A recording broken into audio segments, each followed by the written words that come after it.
AP రాజకీయ వర్గాల్లో ఈరోజు ఆసక్తికర పరిణామాలు చోటు చేసుకుంటున్నాయి. మాజీ సీఎం జగన్ గవర్నర్ అబ్దుల్ నజీర్ను కలవనున్నారు.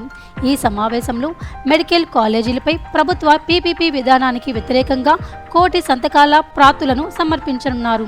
ఈ నేపథ్యంలో లోక్ భవన్ పరిసరాల్లో భద్రతా ఏర్పాట్లు కఠినంగా చేశారు.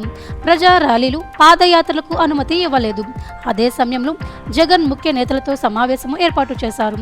ఈ సమావేశంలో మెడికల్ కాలేజీలపై పోరాటం కొనసాగించాలని, రాజమండ్రి వేదికగా దీక్ష చేపట్టాలని నిర్ణయించవచ్చని సమాచారం ఉంది.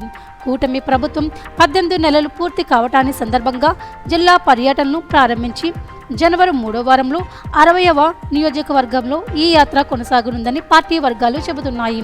ఫీజు రియంబర్స్మెంట్ పై కూడా పోరాటానికి సిద్ధమవ్వాలని జగన్ నేతలకు ఆదేశించున్నారని సమాచారం. ఈ భేటీలో జగన్ నిర్ణయాలు పార్టీ కోసం కీలక మలుపుగా మారే అవకాశం ఉందని రాజకీయ వర్గాలు విశ్లేషిస్తున్నాయి.